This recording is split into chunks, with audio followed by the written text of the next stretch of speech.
Nos anos 90, Johnny Depp se tornava um dos queridinhos de Hollywood pelo seu trabalho no cinema, personalidade, estilo, namoradas, mas também pelo seu trabalho fora das telas. Ele foi dono de um dos clubes mais interessantes de Hollywood naquele momento, que foi um point das grandes celebridades dos anos 90 e colecionou histórias, polêmicas e tragédias. O Viper Room. Além da trágica morte do ator River Phoenix dentro do clube, o Viper Room viveu outros momentos bem sombrios, ao mesmo tempo que foi reduto de diversão e loucura em Hollywood. Hoje eu vou te contar os principais acontecimentos do Viper Room enquanto esteve sob o comando do Johnny Depp. Vem comigo. Antes, deixa só me apresentar. Eu sou a Debs e esse é o Desenrola Cinema, seu canal de histórias por trás do cinema e da TV, toda semana com novos papos pra gente desenrolar. Se você tá chegando agora, seja muito bem-vindo. A gente já tem muitos casos aqui pra você maratonar, então já se inscreve pra não perder nada e me conta o que mais você gostaria de ver por aqui pra gente construir esse espaço juntos. E bora pro papo! Antes de se tornar um dos lugares queridinhos pelas celebridades, o Viper Room já foi muita coisa. Lá nos anos 20, quando foi construído, era uma pequena mercearia que atendia aos moradores de uma vila industrial, chamada Sherman. Então, a mercearia fechou e foi substituída na década de 40 por uma boate chamada Cotton Club. Mudou de nome algumas vezes e chegou a ser até um clube de striptease e depois um cabaré chamado Melody Room, conhecido por ser frequentado por gangsters nos anos 50. A avenida onde ele fica é uma das principais de Los Angeles, um grande ponto turístico da cidade chamada Sunset Boulevard, que desde aquela época já tinha um trecho em específico bem badalado de bares, restaurantes, clubes de jogos, um trecho muito frequentado por celebridades chamado Sunset Strip. Nos anos 70, o lugar se tornou um clube de música com shows ao vivo e nos anos 80 se chamou The Central e era frequentado por membros de bandas como The Who, Clash, músicos que tocaram com Janis Joplin, Jimi Hendrix, que iam lá para tocar nas noites de jam ou só para beber e se divertir no bar. Finalmente, em 1993, o lugar foi comprado por Johnny Depp e pelo seu colega de elenco do filme Anjos da Lane, Saul Janko, que transformaram o lugar no The Viper Room, que continuou a receber bandas de rock promissoras e grandes celebridades de Hollywood que buscavam um lugar para se divertir sem culpa. E aqui começa a história que nos interessa hoje. Localizado nesse endereço que já era o coração de Hollywood, número 8852 West Hollywood Sunset Boulevard, a noite de abertura do Viper Room teve como atração Tom Petty and the Heartbreakers, a pedido do próprio Johnny Depp, que já era por si só uma estrela em ascensão em Los Angeles.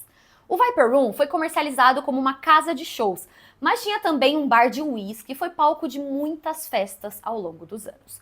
O clube supostamente recebeu esse nome em homenagem a um grupo de músicos fumantes, se é que você me entende, que se autodenominavam Vipers, por isso The Viper Room. E esse lugar, que tinha tudo para ter um início promissor, começou com uma tragédia. Alguns meses depois da abertura, o Viper Room foi palco de uma das mortes mais trágicas de Hollywood nos anos 90.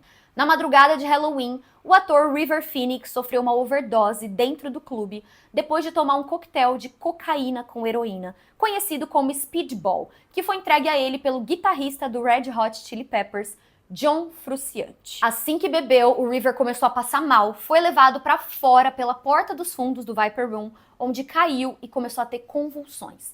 Seu irmão mais novo, Joaquin Phoenix, ligou para o socorro, mas quando eles chegaram, o River já não tinha mais pulso. Ele chegou a ser socorrido, mas foi declarado morto menos de uma hora depois. Eu fiz um vídeo inteiro aqui só sobre a vida e morte do River Phoenix, que foi um ator muito promissor em Hollywood. Eu sugiro que você assista depois desse vídeo.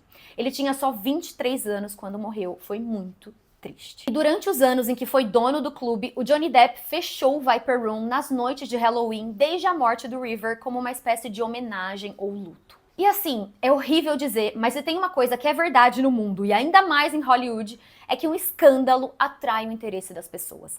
E depois da morte do River, se criou um fascínio em torno do Viper Room, que já existia também por conta do Johnny Depp, que trazia uma certa magia pro lugar. O Johnny Depp era visto sempre se divertindo lá com a namorada Kate Moss, no momento em que a mídia era obcecada por eles. Courtney Love frequentava o Viper Room, Jennifer Aniston, Angelina Jolie, Drew Barrymore, Quentin Tarantino, Tim Burton, bandas como Red Hot, The Strokes, Johnny Cash, o Slash e até as Pussycat Dolls começaram no Viper Room fazendo shows burlescos durante anos, antes de se tornarem um fenômeno pop. E junto com as festas vinham as polêmicas e mistérios que circularam pelo clube. A morte do River Phoenix já indicava que o Viper Room era um lugar de diversão com muitas drogas e álcool. E muitos outros casos de overdose aconteceram por lá. Em 1995, Johnny Depp deu uma festa de aniversário de 21 anos para Kate Moss. No meio da noite, o Jason Donovan, um cantor australiano, voltou pro hotel, usou cocaína e quando voltou pro Viper Room, desmaiou e teve convulsões, assim como aconteceu com o River. Ele foi levado para fora do Viper Room em uma maca. Ele mesmo contou num livro de memórias. Não tenho certeza do que aconteceu depois, mas sei que alguém havia desligado a música e estavam chamando uma ambulância. Uma multidão tinha se formado em volta de mim e o Michael Hutchence, do Inexus, estava de pé sobre mim tentando esvaziar os bolsos da minha calça. Você tem alguma coisa aí? Ele ficou me perguntando. Tentei falar, mas não consegui. Não seria legal se os médicos encontrassem alguma coisa com você. Devo ter desmaiado novamente depois disso. A próxima lembrança que tenho é de ser carregado para fora do clube por paramédicos em uma maca. Pois além da preocupação com a pessoa, tem a preocupação com as drogas e que ninguém seja pego com nada. E isso é um pouco um mistério no caso do River Phoenix também, porque eles demoraram um tempo para chamar o socorro. E fica uma dúvida de se eles tentaram meio que resolver ali mesmo antes de envolver a polícia e o resgate. E na verdade isso acontece muito em casos envolvendo pessoas famosas. No mesmo ano, 95, a cantora Courtney Love sobreviveu a uma overdose no Viper Room, um ano depois da morte do seu marido, Kurt Cobain. Ela contou que nesse dia o Johnny Depp salvou a sua vida fazendo massagem cardíaca nela. Ela também contou que o Johnny mal conhecia ela e mesmo assim foi um grande apoio para sua filha, a Frances Bean, que era só uma criança tendo que lidar com uma mãe viciada em drogas e um pai morto. E lembra que eu citei o Michael Hutchence do Inexus, que foi quem mexeu nos bolsos do Donovan quando ele teve uma overdose? Pois então. O Viper Room foi onde o Michael Hutchence fez sua última apresentação pública, uma semana antes de tirar a própria vida, em 1997. A versão oficial da sua morte é que ele se enforcou usando um cinto, num quarto de hotel em Sydney. O outro caso envolvendo drogas foi do John Frusciante, que foi quem entregou para o River Phoenix o speedball que tirou a sua vida. Em 97, o John Frusciante se apresentou no Viper Room.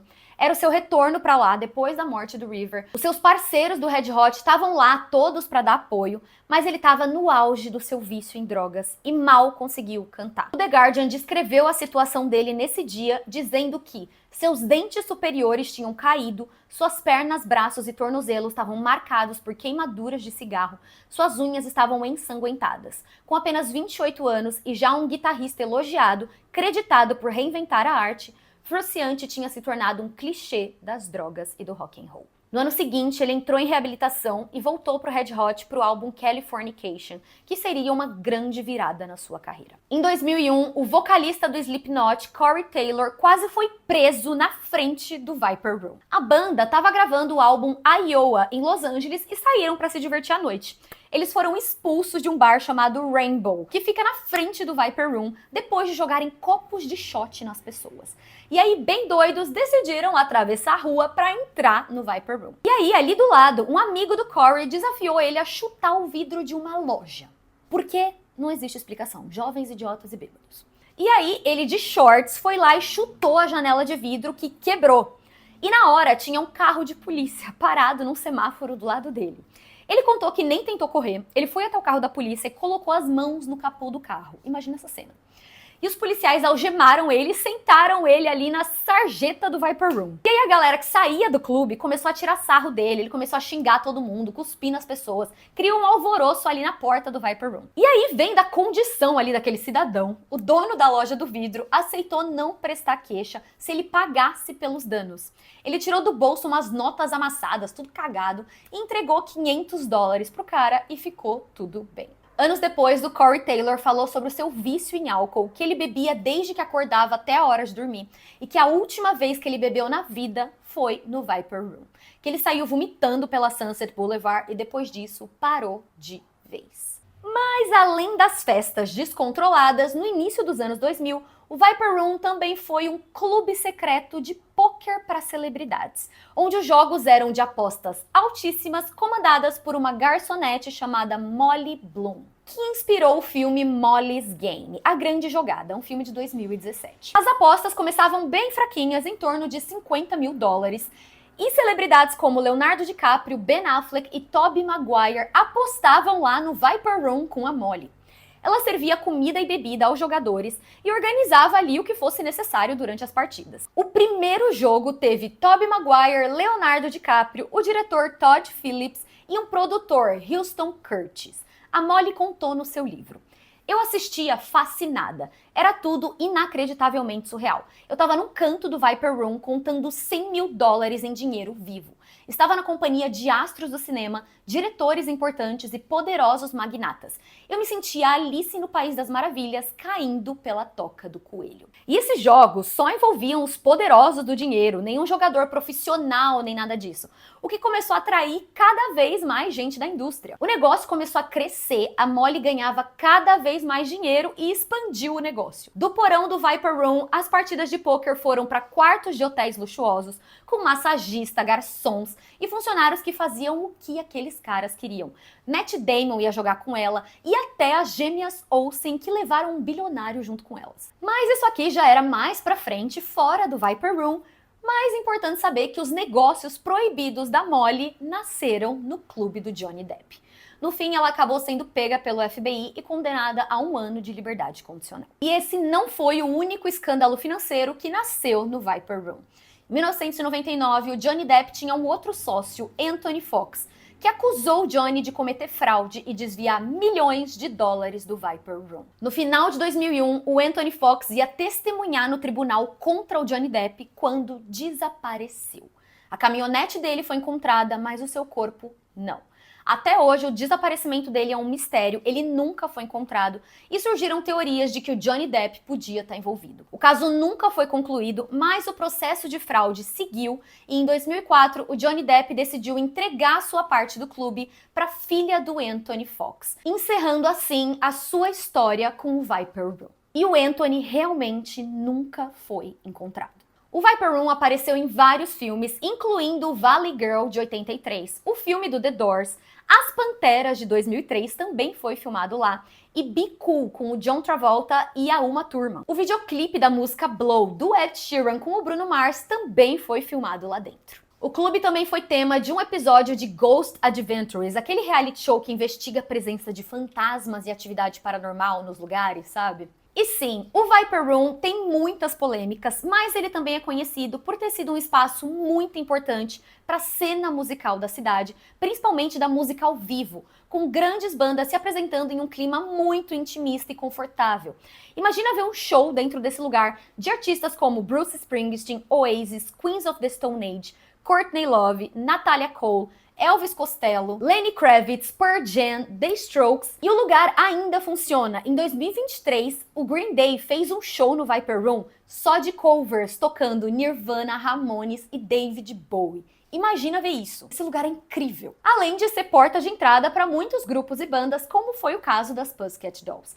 Então, apesar dos problemas, o Viper Room faz parte da história musical de Los Angeles, da cena noturna hollywoodiana, rendendo grandes encontros, grandes momentos, imagens icônicas. Eu amo demais. No site, eles até colocam uma frase que é assim: se as paredes desse lugar pudessem falar. E é isso. Tem muita história ali, histórias que a gente nunca vai nem ficar sabendo. E por enquanto ele ainda funciona como uma casa de shows, tem até uma programação atualizada no site, você ainda pode ir lá assistir um show. E essas são imagens recentes do Viper Room.